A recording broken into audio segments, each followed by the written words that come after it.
sholawat tarhim, azan.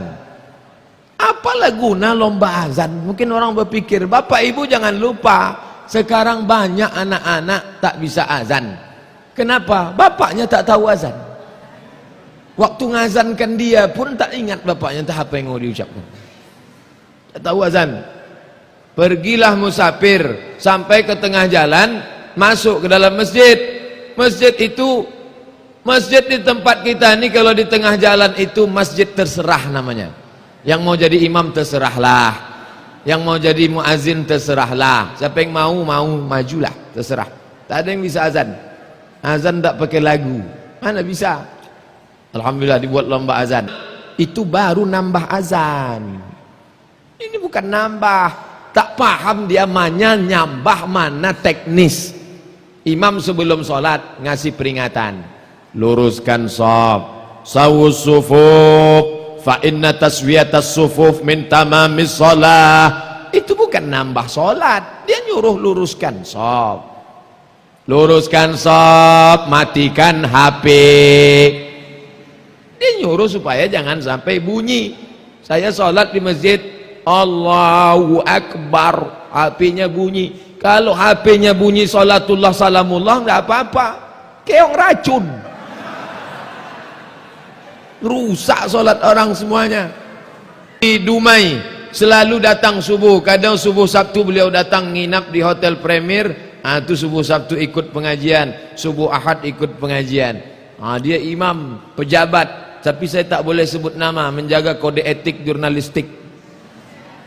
Dia kalau jadi imam, luruskan shaf, simpan batu cincin.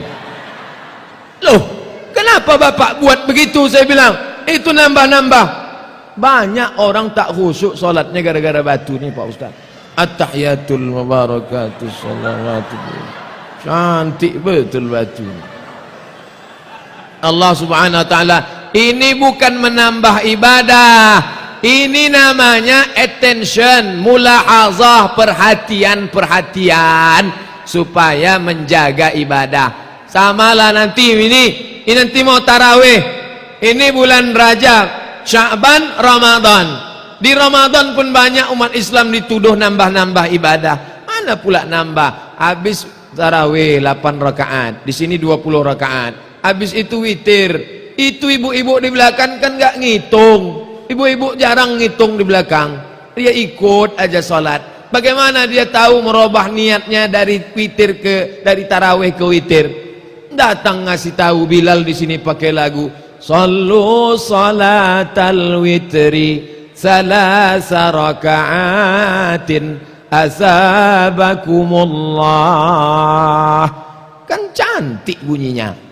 Sallu salatal witri, salatlah kamu salat witir, salasa raka'atin, 3 rakaat, asabakumullah, semoga kamu dapat pahala balasan dari Allah. Tak boleh itu nambah-nambah ibadah. Bukan menambah, dia ngasih tahu supaya orang belakang perhatian. Nanti bagi yang masjid Bapak Ibu dilarang mengucapkan itu, perhatikan gimana cara ngasih taunya. Kalau gitu tidak boleh. Saya mau tengok gimana dia ngasih tahu makmum pindah gigi dari gigi tarawih ke gigi witir.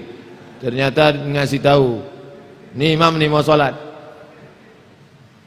witir 3. Datang ibu-ibu nanya di belakang, 2 cie apa 3 1 salam? 3 1 salam. Jelek sekali bunyinya. Seni, tak boleh memasukkan lagu. Mana boleh memasukkan lagu irama dalam Quran? Itu tadi Qori itu kan memasukkan lagu tuh, Bayati, Soba, Nahawan, Sika, Jaharka, Ras. Tak boleh memasukkan lagu.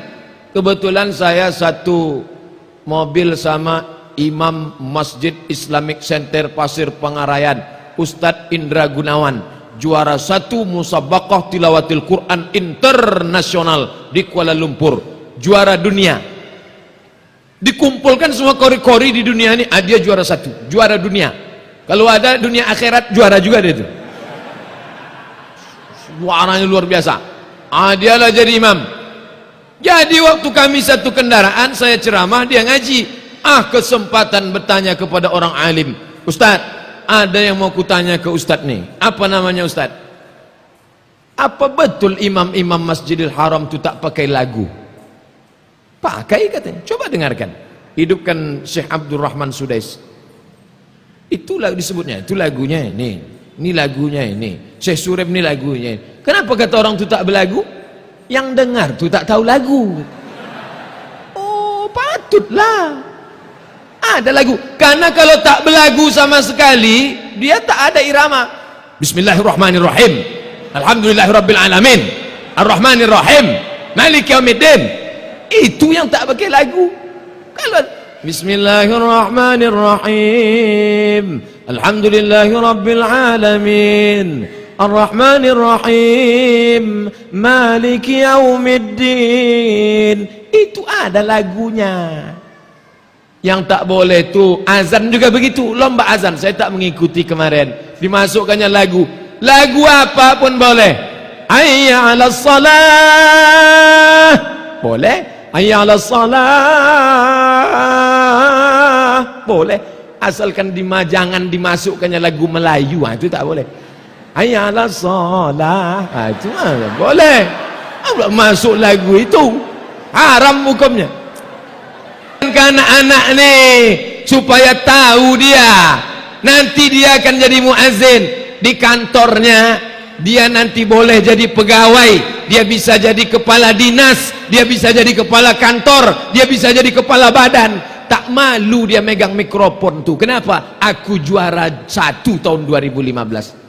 Sekarang banyak malu. Malu jadi imam, malu jadi muazzin, malu. Udah pensiun, barulah tak malu lagi. Apa guna? Mohon maaf kalau ada bapak-bapak pensiun. Apa maknanya? Inilah pendidikan Islam yang nyata. Itu inilah dia. Kalau di lokal, dirikan salat, kamu baru azan, itu teori. Maka nanti bulan Maulid Nabi buat perlombaan. Apa namanya? Lomba menulis sejarah Nabi. Bapak Ibu yang dimuliakan Allah Subhanahu wa taala, 10 kali anak-anak ini disuruh solat, solat, solat, solat, solat. Sekali dibawa, yang sekali itu jauh lebih bermakna, lebih masuk ke kepalanya. Betul kata pepatah Arab, lisanul hal, perbuatan afsah min lisanil maqal, lebih masuk ke kepalanya daripada ucapan. Sekali saya kalau balik kampung masuk masjid masih ingat saya, ini tempat aku dulu solat Jumat duduknya di sini. Di sini dulu selalu solat zuhur sama kawan-kawan. Dulu selalu solat tarawih kami tadarusnya di sini. Luar biasa berkesan. Maka dekatkan anak ini dengan masjid. Dia sudah dijauhkan dengan Islam. Anak-anak remaja kita sudah dijauhkan dari Islam sejauh-jauhnya. Dijauhkan dari solat sejauh-jauhnya, dijauhkan dari pelajaran agama sejauh-jauhnya. Pertama, ini bukan tak sengaja, ini bukan tak terprogram, diprogram supaya jauh dari Islam. Bagaimana caranya? Pertama, dijauhkan dari huruf-huruf Al-Quran. Ini kita solat di masjid kerajaan nih, kerajaan Melayu Siak Sri Indrapura pakai huruf Melayu. Huruf Melayu, kita tak pakai huruf Latin, tak pakai Inggris. Korea juga pakai bahasa dia. Coba kalau kita ni ahli teknologi, kita sediakan beasiswa. Siapa saja orang Eropa yang mau belajar ke sini, belajar bahasa Melayu 1 tahun. Bayangkan kalau bule-bule itu hebat bahasa Melayu. Oh, bukan hanya bule, bule dan Pak Le semuanya belajar bahasa Melayu. Bapak Ibu yang dimuliakan Allah Subhanahu wa taala, ini sekarang anak muda kita ini kehilangan identitas. Anak muda orang Melayu kehilangan identitas. Sudah jelas orang Melayu dicat rambut pirang. Rambut pirang, hidung pesek. Kuku hitam, anak funky. Dicatlah rambut merah kuning kelabu. Di tengah ni pula macam durian. Kuku hitam. Entah hitam karena bedaki, entah hitam wallahu a'lam, macam-macam. Ini ditindik sampai ke atas. Wah, ini pula macam sapi sapi kurban. Pasang sini. Kehilangan jati diri. Padahal pepatah Melayu mengatakan, tak Melayu hilang di bumi. Di mana bumi dipijak, di situ langit dijunjung. Apa maknanya? Mesti dibangkitkan. Kenapa Ustaz cerita Melayu malam ni? Ini kan Isra Mi'raj tentang Islam.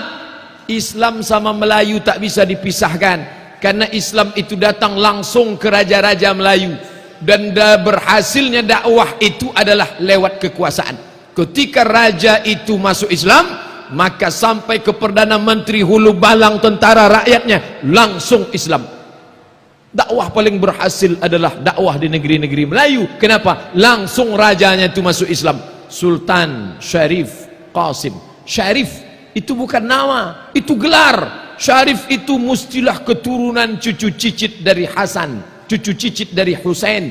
Kalau keturunan Hasan gelarnya Sayyid, kalau keturunan Husain gelarnya Syarif. Sultan Syarif Qasim. Loh, kok bisa orang Melayu keturunan Arab? Ternyata salah satu dari anak Sultan Melayu menikah dengan cucu cicit keturunan Husain, maka lahirlah Islam digabungkan dengan Melayu. Makanya kalau ada orang mengaku Melayu tapi tak Islam, itu diragukan kemelayuannya dan tak jelas Islamnya. Islam Melayu, Melayu tanpa Islam hilang menya, tinggal layunya.